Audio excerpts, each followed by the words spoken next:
माननीय मुख्यमंत्री जी से अनुरोध है कि कृपया हमारे बच्चों को यह सम्मान देने की कृपा करेंगे। सबसे पहले आर्ट्स फैकल्टी में हम बुलाएंगे संगम राज हैं और इन्होंने पहला स्थान पाया है और इनका परसेंटेज है। माननीय मुख्यमंत्री जी से अनुरोध, हमारे बच्चों को सम्मानित करेंगे। साथ में अध्यक्ष बिहार विद्यालय परीक्षा समिति श्री आनंद किशोर सर सहयोग हेतु। और अगला जो आर्ट्स फैकल्टी में नाम है, इन्हें 1 लाख की राशि का चेक तो दिया ही जा रहा है। लैपटॉप, किंडल और सर्टिफिकेट मेडल माननीय मुख्यमंत्री जी प्रदान कर रहे हैं बच्चों को।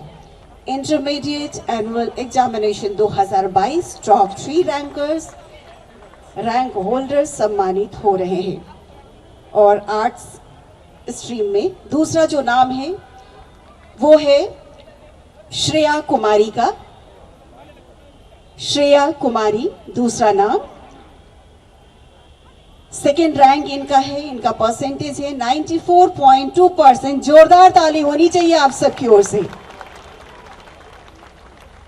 फर्स्ट जो रैंकर उनका 96.4% और दूसरे नंबर पे जो है वो है 94.2 श्रेया कुमारी। 75,000 की राशि, साथ में इन्हें चेक के साथ साथ किंडल, लैपटॉप, सर्टिफिकेट मेडल माननीय मुख्यमंत्री जी प्रदान कर रहे हैं।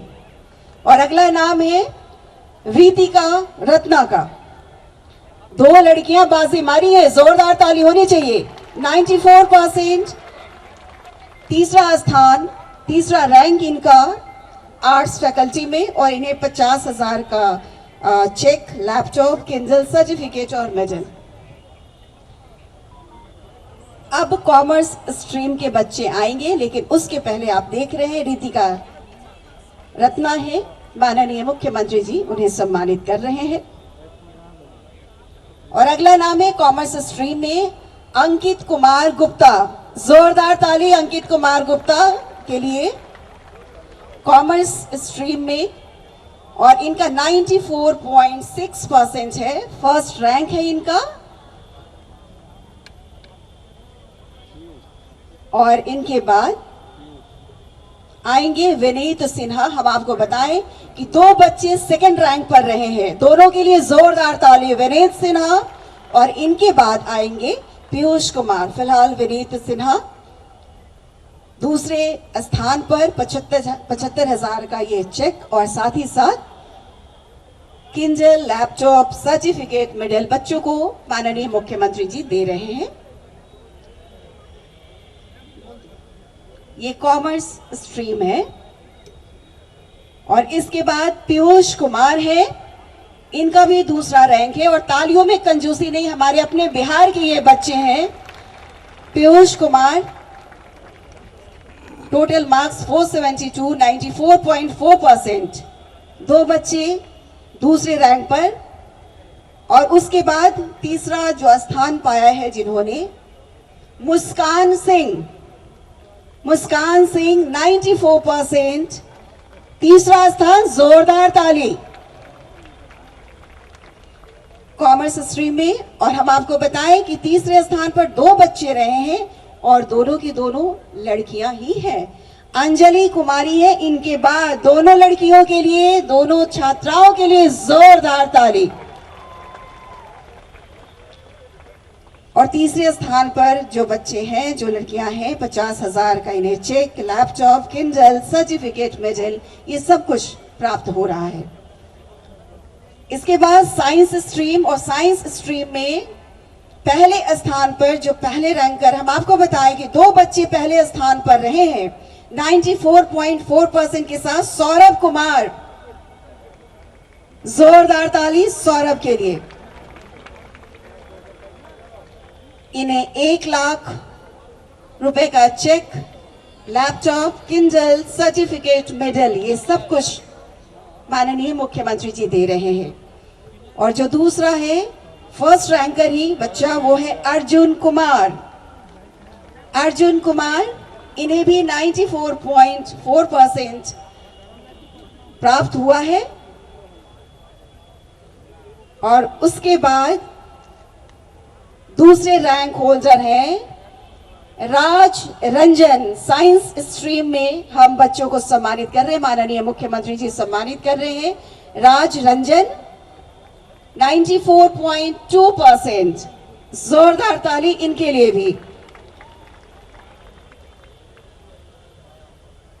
और उसके बाद सेजल कुमारी साइंस स्ट्रीम 470 94%, तीसरा रैंक। जोरदार ताली इनके लिए भी।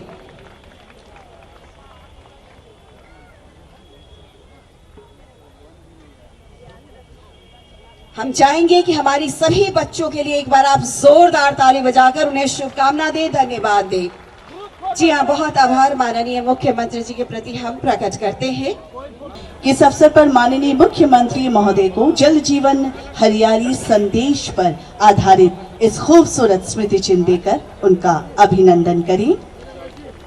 जोरदार तालियों के साथ इस क्षण का अभिनंदन हमारे माननीय शिक्षा मंत्री महोदय माननीय मुख्यमंत्री महोदय को स्मृति चिन्ह भेंट कर रहे हैं। और अब मैं श्री संजय कुमार अपर मुख्य सचिव शिक्षा विभाग से आग्रह करूंगी कि माननीय उप मुख्यमंत्री महोदय श्री तारकिशोर प्रसाद जी को इस अवसर पर जल जीवन हरियाली विषय पर केंद्रित ये खूबसूरत स्मृति चिन्ह आप भेंट स्वरूप दी। पुनः सर से आग्रह है मंचासीन माननीय शिक्षा मंत्री श्री विजय कुमार चौधरी सर का भी अभिनंदन स्मृति चिन्ह भेंट स्वरूप देकर आप करें। मैं पुनः आपसे आग्रह करूंगी कि मंचासीन माननीय मंत्री भवन निर्माण विभाग श्री अशोक चौधरी जी का भी अभिनंदन ये खूबसूरत स्मृति चिन्ह देकर इस अवसर पर अपर मुख्य सचिव शिक्षा विभाग श्री संजय कुमार सिंह कर रहे हैं। ये बड़ी खुशी की बात है। 3 साल के बाद आज फिर गांधी मैदान में बिहार दिवस के कार्यक्रम में उपस्थित होने का मौका मिला। ये कार्यक्रम तो हम लोगों का चल रहा है 2010 से ही, जब उसी समय 2009 में ही इस पर चर्चा हुई कि हम लोगों को एक बिहार दिवस के बारे में सोचना चाहिए कि कब बिहार बना। तो इसके बारे में वैसे तो बिहार एक ऐतिहासिक है, सब कुछ है, लेकिन ये देखा गया तो जो भी अंग्रेजों के ज़माने में ही जब ये हुआ था, सब लोग बंगाल के हिस्सा में थे। और उसी में जब 2011 में ही नवंबर महीने में ये तय किया गया कि बंगाल से अलग होकर के और एक साथ इसको बिहार और उड़ीसा को एक अलग राज्य बनाया जाएगा। अब इसकी घोषणा तो उस समय हो गई, लेकिन औपचारिक रूप से फिर हुआ कि आखिर किस दिन से हम लोग मानेंगे कि बिहार दिवस होगा। तो वही जब औपचारिक रूप से और कई चीज़ों का पूरे इतिहास का अध्ययन किया गया और उसी में देखा गया कि भाई जो 22 मार्च 1912 को इसके बारे में औपचारिक घोषणा की गई आधिकारिक कि बिहार एक अलग राज्य होगा, तो उसी को मानते हुए वही 22 मार्च से ही हम लोगों ने सोचा कि शुरू करें और इसको काम हम लोगों ने शुरू करा दिया 2010 से। और 2010 और 2011 सब यही हुआ। और फिर 2012 में जब 100 साल पूरा हो गया बिहार दिवस का, तो कितने बड़े पैमाने पर और भी कार्यक्रम हुआ। और जब हम लोगों ने बिहार दिवस के रूप में इस चीज़ को शुरू किया कार्यक्रम, तो बड़ी चर्चा हुई। और आज आप देखते हैं कि अब जब बिहार दिवस के अवसर पर, जिसकी शुरुआत हम लोगों ने की है 2010 से, और आप समझ लीजिए कि उसके बाद जो बिहार दिवस के अवसर पर सब तरफ से बधाई होती है। आज पुनः आदरणीय प्रधानमंत्री जी ने भी इसके लिए बधाई दी, आदरणीय राष्ट्रपति ने भी बधाई दी, अनेक लोगों ने, विभिन्न दलों के नेताओं ने बधाई दी, अनेक केंद्रीय मंत्रियों ने, सब लोगों की तरफ से जो बधाई का संदेश आता है। तो आप सोच लीजिए कि जो बिहार दिवस की शुरुआत हम लोगों ने करने का निर्णय लिया, ये कितना औपचारिक था। और बिहार में जो पहले पुराने जमाने में कितनी शिक्षा थी, कितने लोग विकसित थे। अब बाद में तो स्थिति बहुत खराब हो गई, लेकिन बिहार में जो अनेक चीजें हैं जिसके बारे में सब लोग जगह जगह जानते हैं दुनिया भर के लोग यहाँ पर आते हैं, तो कई तरह की बातें हम लोगों ने इसको करना शुरू कराया। और आप सबको मालूम ही है कि आज तो एक इतना कार्यक्रम हो रहा है कि चारों तरफ से सब तरह का कार्यक्रम तो हो ही रहा है। आज पर्यटन विभाग द्वारा ड्रोन शो का एक विशेष आयोजन किया गया। अब इसके बाद ड्रोन शो का भी सब लोग प्रदर्शन देखेंगे, सब कुछ काम को देखेंगे, तो ये बड़ी भारी चीज है। और जो कुछ भी बिहार दिवस के अवसर पर जो कार्यक्रम प्रारंभ से ही किया गया है और बिहार के बारे में जो इसकी महत्ता है, ये सब लोगों को पता है। और जिस प्रकार से आप जानते ही हैं कि विभिन्न धर्मों की हृदय स्थली रही है, यही है बिहार का ही बोध गया। अब आप समझिए कि वो भगवान बुद्ध को ज्ञान की प्राप्ति हुई वहां, तो एक एक स्थान आप देखिएगा, भगवान महावीर का जन्म यही हुआ, ज्ञान की प्राप्ति उनको यही हुई और उनका निधन भी यही हुआ। तो सब कुछ बिहार से ही रिश्ता। उसके अलावे आप जानते हैं कि सिख धर्म जो बना, आगे बढ़ा, लेकिन जो सबसे पहले इसके बारे में सोचना शुरू किया था, जो प्रथम गुरु कहे जाते हैं, गुरु नानक देव जी महाराज बिहार में पधारे थे। अनेक जगहों पर वो गए थे, बिहार में भी पधारे थे। और जो 9वें गुरु तेग बहादुर जी साहब भी यहाँ पर आए थे और वो यहाँ से कहीं चले गए, तो फिर उन्हीं के परिवार के लोग यहीं पर रहे। और यहीं पर जो 10वें गुरु माने जाते हैं और जो सर्वंशदानी गुरु गोविंद सिंह जी महाराज, उनका जन्म यही हुआ। और आप सबको मालूम है कि 350वें जन्म दिवस के अवसर पर किस प्रकार का आयोजन बिहार में करवाया गया। पटना साहिब में, इस गांधी मैदान में भी उसका आयोजन किया गया। तो हर तरह से ये सारे काम किए जाते हैं। और बिहार सूफी संतों की भी कर्म भूमि रही है। सूफी संतों के कार्यस्थल जैसे मनेर शरीफ, बिहार शरीफ, खानकाह मुजीबिया, आप समझ लीजिए, खानकाह मुनीमिया, मित्तन घाट आदि अनेक जो है विकास और सौंदर्यीकरण तथा पर्यटकीय सुविधाओं का कितने जगहों पर निर्माण कराया गया। तो हर प्रकार से आप देखिएगा तो बिहार में तो इन सब चीजों को काफी भूमिका रही है। और आप सब जानते हैं कि ये तो प्राचीन भारत का जो शक्तिशाली राजवंश रहा है, मौर्य राजवंश, जिसकी स्थापना चंद्रगुप्त मौर्य के द्वारा की गई। और सम्राट अशोक इस राजवंश के सबसे पहले शक्तिशाली और विश्व प्रसिद्ध शासक रहे। ये सब यही की बात है। अब आप सोच लीजिए, और यहीं पर जो चंद्रगुप्त मौर्य को स्थापित किए थे चाणक्य साहब, और उन्होंने क्या किया, उन्होंने अर्थशास्त्र की स्थापना की। दुनिया में पहली बार ये चाणक्य है जिन्होंने अर्थशास्त्र की स्थापना कराई। और वहीं जब वो यहीं पर आए, पाटलिपुत्र उस समय कहलाता, और यहाँ पर जो आए और सब कुछ का करवाया गया, तो बिहार का जो महत्व है, आप जरा सोच लीजिए कि किस प्रकार से ये पौराणिक स्थल है और कितना ये महत्वपूर्ण स्थल है। तो ये सब चाणक्य महोदय का भी, और उसके अलावे आर्यभट्ट भी यहाँ है। आज से 1500 साल पहले की बात है। उन्होंने शून्य का आविष्कार किया और पूरी धरती के बारे में, पूरी पृथ्वी की परिधि की गणना की। ये कौन किया सबसे पहले, और सब यही। तो आप समझ जाइए कि बिहार का कितना बड़ा इंपॉर्टेंस है। कितनों अगर चारों तरफ से देखिएगा, अगर पुराने इतिहास को देखिए तो कितना महत्वपूर्ण। और यही कारण है कि जब हम लोगों ने बिहार दिवस के अवसर पर इन सब चीजों को याद करने की शुरुआत कराई, और सब लोगों को आज कितना हो रहा है। और आज जब जो बिहार दिवस के अवसर पर जब यहाँ पर अनेक कार्यक्रम होते हैं, हम लोग देख रहे हैं। आपदा के काम में भी देखा कि किस तरह से लोगों को ज्ञान देना, कैसे बचाइए, और नई पीढ़ी के बच्चों को किस तरह से एक एक चीज को बताया जा रहा है कि किस तरह से कोई संकट आवे, कैसे उससे बचना चाहिए। एक एक चीज को जरा देख लीजिए, यहाँ पर एक एक चीजों के बारे में जानकारी दी गई। हर चीज में, ज्ञान के बारे में, हर क्षेत्र के बारे में, चारों तरफ पूरे जगहों पर, कृषि के क्षेत्र में कौन किसी क्षेत्र को छोड़ा नहीं जा रहा। तो हर क्षेत्र के बारे में लोगों को, सब चीजों को, और नई पीढ़ी को कितनी खुशी होती है कि भाई बिहार पहले कभी था किसी जमाने में, आज से हजारों साल पहले जो इसका महत्व था।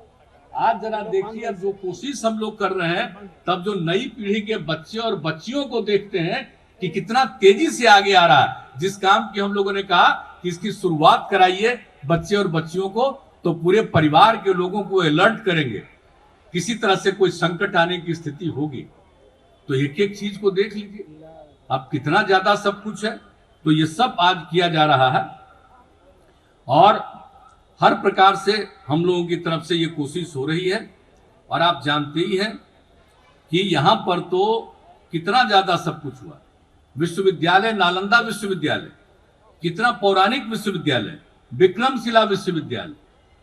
अब आप सोच लीजिए कि अब तो यूनेस्को द्वारा प्राचीन नालंदा विश्वविद्यालय के अवशेषों को विश्व धरोहर की सूची दी गई। इसके लिए तो हम लोगों ने इसके लिए पूरा अभियान चलाया और पूरे तौर पर सब कुछ को रखा गया।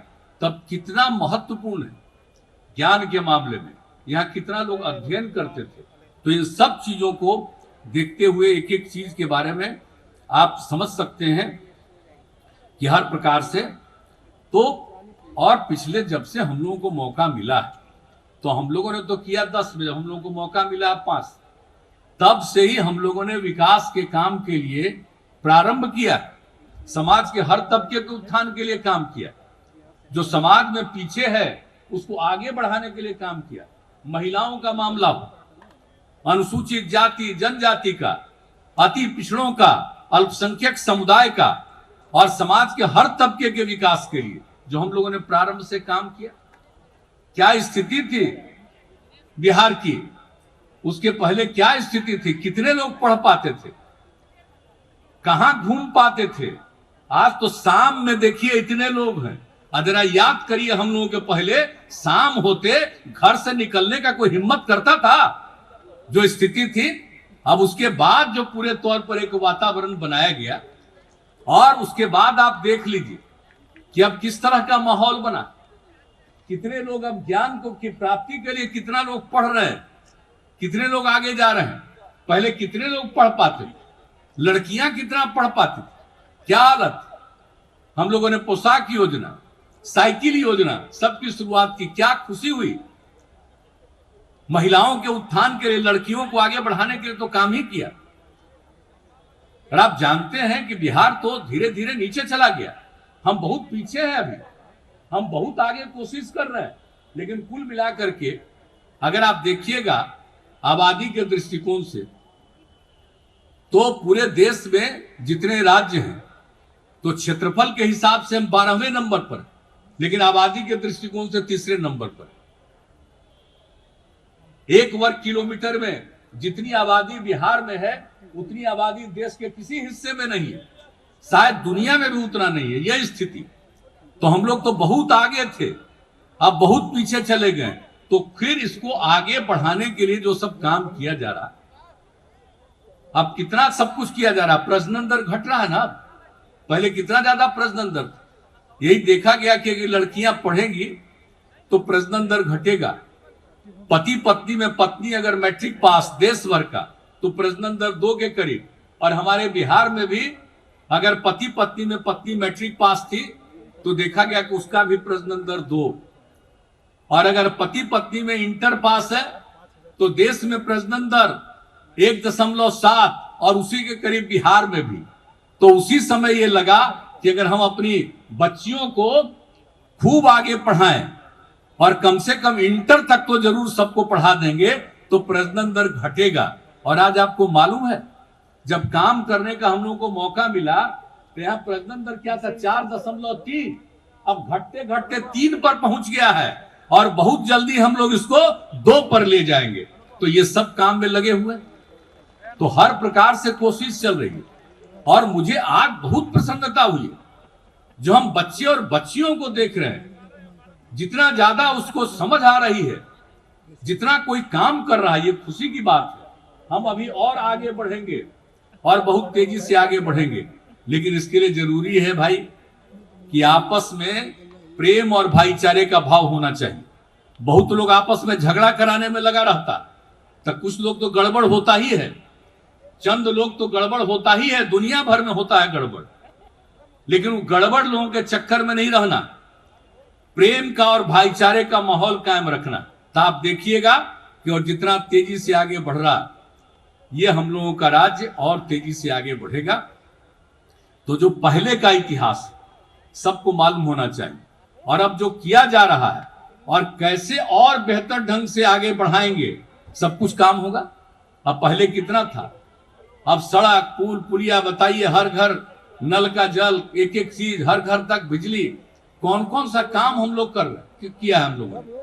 और उसके अलावे और तेजी से हम लोग कर रहे हैं कि हर चीज जो बनाएंगे, सड़क बनाए, पुल पुलिया बनाए, कोई भवन बनाए, सबको मेंटेन करके रखना है और उसके लिए सारा काम और नई टेक्नोलॉजी का ज्ञान सबको दे दिया जाए। उसके लिए भी जो हम लोगों ने पहले जो 7 निश्चय के अंतर्गत काम किया, अब 7 निश्चय 2 के अंतर्गत जो सारा सब कुछ हम लोगों ने तय किया, एक एक तरह से बढ़ाने की कोशिश तो हम लोग कर ही रहे हैं। तो ये सब काम तो होगा ही, लेकिन इन सब चीजों के अलावे और भी बहुत आवश्यक है कि हम लोग एक ही चीज को पूरे तौर पर देखते रहें। आज के बारे में जैसे कह रहा कि आज का खास थीम है जल जीवन हरियाली अभियान। अब आप सोच रहे हैं ना, अभी तो बता रहे थे माननीय शिक्षा मंत्री जी, इन्होंने तो बता दिया पुराना इतिहास, 2019 की कहानी बता रहे थे। और उसी समय हमने कहा, एक कार्यक्रम में हमको बुलाए हुए थे, नया नया बहाली किए थे, तो उसको बहाली का सर्टिफिकेट दे रहे थे, तो उसमें हमको भी बुलाए हुए थे विधानसभा के अध्यक्ष स्पीकर साहब।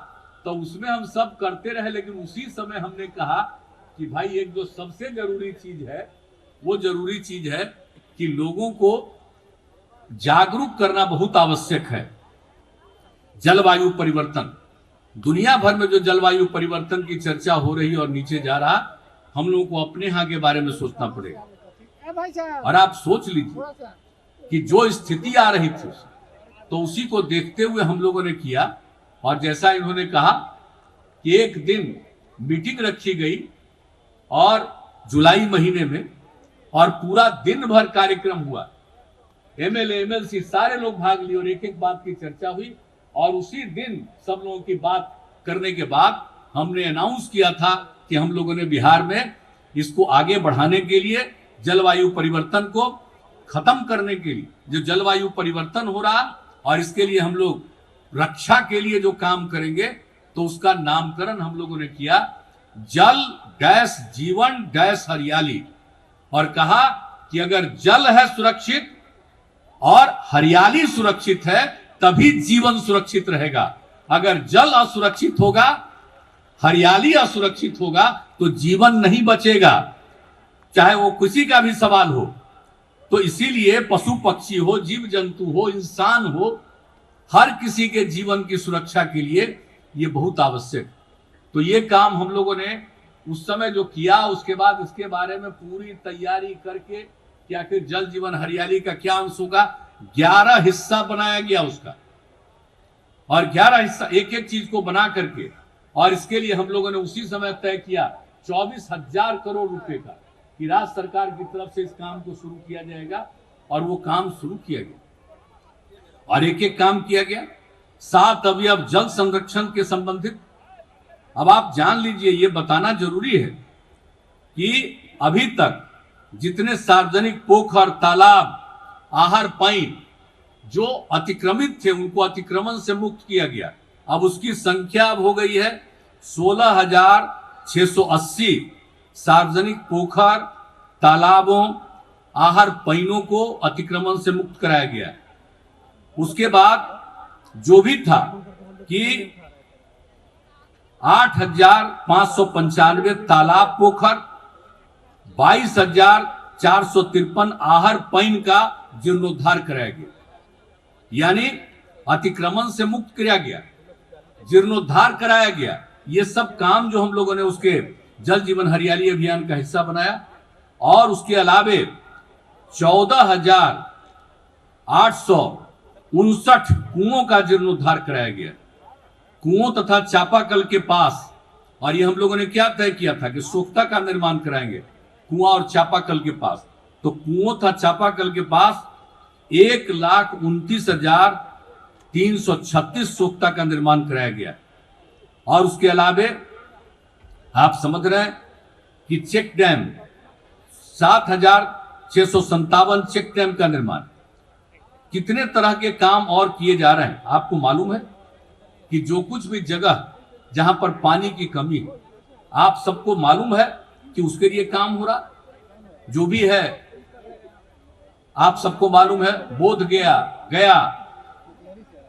राजगीर, नवादा, इन सब जगहों को ध्यान करके गंगा जल वहां पहुंचाने के लिए सारा काम किया जा रहा है। पूरी कोशिश चल रही है और कितना राउंड हम लोग देख आए हैं और काम तेजी से चल रहा। और मुझे पूरा भरोसा है कि इस साल बरसात के पहले कहीं जगह पर पहुंचाने की स्थिति में पहुंचेंगे। इस तरह के लिए काम करने के लिए एक एक काम हो रहा है। आप सोच लीजिए, 4 महीना सिर्फ बरसात के समय ही गंगा जल वहां से लेकर के वहां पहुंचाएंगे और 12 महीना उसको ठीक ढंग से सफाई करके, मेंटेन करके और लोगों के घर तक पहुंचाया जाएगा ताकि कभी भी पानी की दिक्कत नहीं होगी। और कितने टूरिस्ट आते हैं दुनिया भर, कैसी ऐतिहासिक जगह है और वहां पर यह था। तो इसके लिए भी हम लोगों ने शुरू किया और वह भी हिस्सा है जल जीवन हरियाली अभियान का, और वो भी काम किया जा रहा है, बड़े पैमाने पर काम किया जा रहा है। तो इस तरह से, और आप समझ लीजिए, नए जल स्रोतों का भी निर्माण किया गया है। 20,318 नए जल स्रोत सृजित किए गए। और आप सबको ये बता दें, जितना भी छत पर वर्षा होती है तो उसके लिए वाटर हार्वेस्टिंग स्ट्रक्चर के लिए 13,321 सरकारी भवनों में वाटर हार्वेस्टिंग स्ट्रक्चर का निर्माण कराया गया। और उसके अलावे ये तो पूरा 7 का हिस्सा हुआ। और उसके बाद एक हिस्सा है पौधारोपण, जैसे जल की रक्षा तो उसी तरह समझिए हरियाली। अब पौधारोपण, तो हम लोगों ने तो पौधारोपण के लिए बिहार झारखंड एक साथ था। अब कोई चिंता नहीं करता था, झारखंड अलग हो गया, तब देखा गया कि बिहार में क्या स्थिति है, कितना बुरा हाल है। तो उसके स्थिति को देखते हुए हम लोगों ने जो इसके लिए पौधारोपण के लिए काम किया, कितने बड़े पैमाने पर किया। यहां पर जब बिहार से झारखंड अलग हुआ और जो बिहार है उसका जान लीजिए कि हरित आवरण मात्र 9%, आप समझ लीजिए। और उसके बाद जो हम लोगों ने इस पर पूरा विचार किया कि काम करना चाहिए, और 2012 से जो काम करवाना शुरू किया, और उस समय जो हम लोगों ने तय किया था कि हम लोग 24 करोड़ पौधारोपण का लक्ष्य रखे। 2018-19 तक 22 करोड़ पौधे लगाए गए। और जब जल जीवन हरियाली अभियान की शुरुआत की, उसी का पार्ट इसको बनाया। और 2 आइटम हो चुका है, 2 बार। आप समझ लीजिए, एक साल, पिछले वर्ष के एक साल पहले 3 करोड़ 95 लाख पौधारोपण किया गया, और पिछली बार 3 करोड़ 89 लाख से अधिक पौधारोपण हो चुका। और जो पहले आपका हरित आवरण 9% था, अब वो बढ़ करके 15% हो चुका है। और 17% का तो कम से कम हमारा लक्ष्य है, क्योंकि भाई देखिए हमारे यहाँ आबादी बहुत ज्यादा है, क्षेत्र सीमित है, इसलिए हम लोग लाख चाहेंगे तो बहुत सीमा के आगे नहीं जाएंगे। लेकिन हम तो चाहते 17% से भी, अभी तो हमारा लक्ष्य है, लेकिन उससे भी आगे और ज्यादा। और जितना सड़क बनाते हैं उसके अगल बगल में पेड़, और जितने सब जगहों पर वृक्षारोपण, सब जगह से करके हरियाली का वातावरण। और जरा पहले का देखिए बिहार का हाल, और अभी जरा कहीं कहीं घूमिए और सही मायने में आपको दिखाई पड़ेगा पुराने जमाने की स्थिति से लेकर के अब तक। जब बिहार झारखंड एक था, किसी को कोई सोचता ही नहीं था, क्योंकि झारखंड में तो बहुत था उस इलाके में। लेकिन जब उसके बाद जब हम लोगों को लगा कि अब ये सब कुछ करना है, जो हम लोगों ने कराना शुरू किया, और वृक्षारोपण कितने बड़े पैमाने पर, 12 से तो हम लोगों ने विशेष तौर पर हरियाली मिशन की शुरुआत कराई थी। तो ये सब करते हुए अब हम लोगों ने इतना दूर किया। तो ये भी काम समझ लीजिए, ये जल जीवन हरियाली अभियान का हिस्सा है पौधारोपण। और उसके बाद एक हिस्सा है हम लोगों का कृषि के क्षेत्र में, तो हम लोग काम कर ही रहे हैं। 2008 से कृषि रोड मैप, तीसरा कृषि रोड मैप चल रहा है। कितना कृषि की तरक्की हुई है, कितना बढ़ा है। कृषि के क्षेत्र में बिहार, लेकिन उसके साथ साथ हम लोगों ने कहा कि भाई मौसम के अनुकूल कृषि होनी चाहिए। जिस इलाके में जो चीज उपयुक्त हो और उसी पर कितना अध्ययन अब चल रहा है। अब पूरे हर जिले में हम लोगों ने इसका इंतजाम कराया है और हर जगह पूरा चीज करा के और लोगों को इसकी ट्रेनिंग दी जा रही। तो ये भी जल जीवन हरियाली अभियान का हिस्सा, मौसम के अनुकूल। और दूसरा चीज तो हम लोग कहते हैं कि जो पुआल को जलाने वाला है फसल, ये जो है पुआल का, तो उसका तो फसल अवशेष प्रबंधन। अब उसका जिस तरह से लोग जला रहे हैं, मैं तो विनम्रता पूर्वक आग्रह करूंगा सबसे, पूरे बिहार वासियों को, कि अब धीरे धीरे जैसे फसल बढ़ रहा है तो इसका मतलब नहीं उसको जलाने वाला काम ठीक नहीं है। वो जो हम लोग चाहते हैं जल जीवन हरियाली अभियान के अंतर्गत पूरे माहौल को ठीक करना, अगर उसको जलाते जाइएगा, आई कहां से बाहर का आदमी आकर के और उल्टा पुल्टा लोगों को समझा देता है, गलत बात कर देता है। अब उसके लिए तो पूरा का पूरा विभाग पूरे तौर पर काम कर रहा, पूरे तौर पर एक एक जगहों पर जाकर के एक कोशिश कर रहा, सबको समझाने की कोशिश कर रहा। तो ये बात तो समझना पड़ेगा और कृषि विभाग इसके लिए पूरा लगा हुआ, लोगों को बताना कि ये बहुत जरूरी है। मौसम के अनुकूल कृषि का एक दूसरा हिस्सा है फसल अवशेष प्रबंधन का। ये जो पुआल जलाने वाला चक्कर है, ये नुकसान पहुंचाएगा, हम लोग लाख पहुंचाएंगे। ये लोगों को समझाना होगा।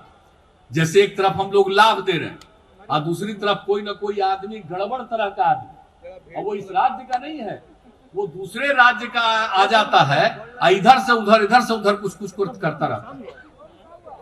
और कितनी बड़ी बैठक हम लोगों ने की थी 2018 में और 19 में, किस तरह से कार्यक्रम शुरू कराया। तो इस सब चीज को भी तो हम लोगों का ये जो जल जीवन हरियाली अभियान है उसमें यह भी है, मौसम के अनुकूल कृषि कार्यक्रम में फसल अवशेष प्रबंधन का भी काम है, इसको भी हम लोगों को करना। और फिर सौर ऊर्जा पर तो हर घर बिजली पहुंचा दिए, लेकिन असली ऊर्जा क्या है? ये जो सब जगह से हम लोग ऊर्जा बना रहे हैं, ये कितना दिन तक टिकेगा? असली टिकेगा सौर ऊर्जा। सौर ऊर्जा ही असली चीज है। तो सौर ऊर्जा को बढ़ावा देने के लिए ही जल जीवन हरियाली अभियान का एक हिस्सा है कि सौर ऊर्जा को हम लोग बढ़ावा देंगे। और अभी उसकी शुरुआत की गई है।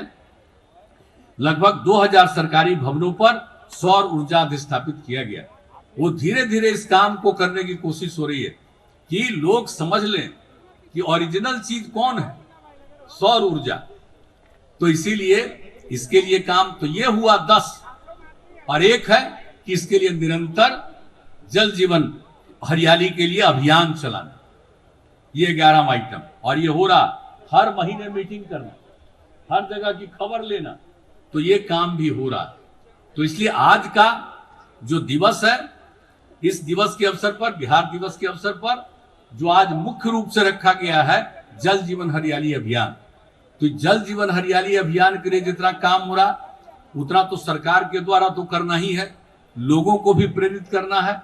और सबसे बड़ी चीज है कि इस चीज को लेकर के एक एक तौर पर, पूरे तौर पर इसके लिए काम करना चाहिए। और जब हम लोगों ने जल जीवन हरियाली अभियान की 19 में शुरुआत की, 2019 में, और उसी समय हम लोगों ने क्या किया था, जागरूकता अभियान जो चला ही रहे थे, और उसके बाद लोगों में यह भाव कितना अच्छा गया। आप समझ लीजिए कि इसमें मानव श्रृंखला भी बनाए हम लोग 19 जनवरी 2020 में। और 19 जनवरी 2020 में जो मानव श्रृंखला की स्थापना की गई, मानव श्रृंखला में 5 करोड़ 16 लाख से अधिक लोगों ने भाग लिया। अब आप सोच लीजिए जो काम किया गया। तो अब तो बीच में ये आ गया ये कोरोना का दौर। तो भला बताइए, जो 3 साल हम लोगों का खत्म हुआ है ये वाला में, बिहार दिवस के अवसर पर वाले में, तो बीच में आ गया कोरोना। अब कोरोना पर तो सचेत रहना ही है, सब कुछ हो रहा, और बिहार में तो एक एक चीज पर और पूरे देश में ध्यान दिया जा रहा। तो उसके लिए तो जो कुछ भी है, लेकिन उसके लिए जरूरी चीज, और हम लोगों ने कहा कि नहीं, इस बार तो हम लोग निश्चित रूप से बिहार दिवस का आयोजन करेंगे। और देख लीजिए गांधी मैदान फिर उसी प्रकार से जैसे पहले कर रहे थे, उसी तरह से आज का ये कार्यक्रम हुआ। और आज के दिन जल जीवन हरियाली अभियान का रखा गया है उद्देश्य, तो इसमें निश्चित रूप से काम होना चाहिए। और आप जानते हैं, जब बिहार में जल जीवन हरियाली अभियान की शुरुआत की गई थी तो नवंबर 2019 में बिल गेट्स आए थे, और जब आए थे उनसे बातचीत हो रही थी तो जल जीवन हरियाली अभियान के बारे में उनको जानकारी दी थी, बड़ा प्रसन्न हुए थे और इसकी प्रशंसा की थी।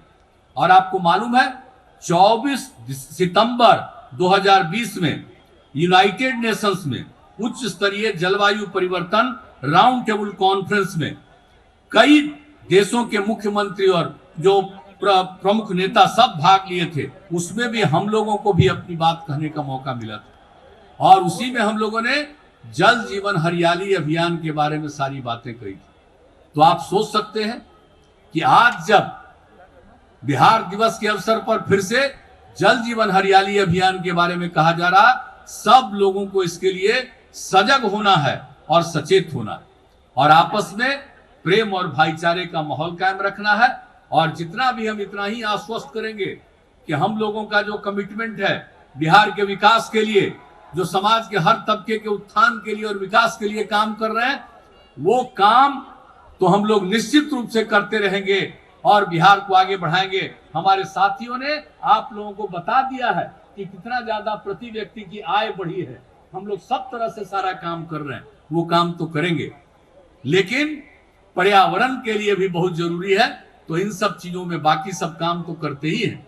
और महिलाओं के उत्थान के लिए, पुरुष और स्त्री बराबर, हम महिलाओं के उत्थान के लिए जो काम कर रहे हैं, और हम लोग तो एक एक चीज जो कर रहे हैं, हर प्रकार का अभियान चलवा रहे हैं, हर तरह से समाज सुधार अभियान भी चला रहे हैं। और जिस प्रकार से शराब से मुक्ति होनी चाहिए, शराबबंदी का अभियान, बाल विवाह दहेज प्रथा से मुक्ति होनी चाहिए, ये सब काम हम लोग करते हैं।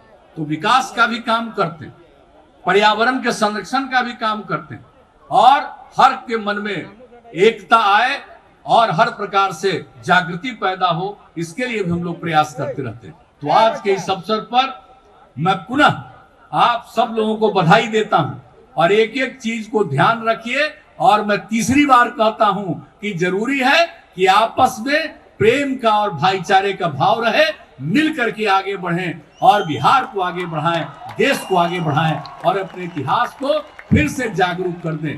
तो इन्हीं शब्दों के साथ आज के इस बिहार दिवस के अवसर पर आप सब लोगों को सारी शुभकामनाएं, और जितने लोगों ने बिहार दिवस के अवसर पर शुभकामनाएं दी है, सबका अभिनंदन करते हुए मैं अपनी वाणी को विराम देता हूं। बहुत बहुत धन्यवाद।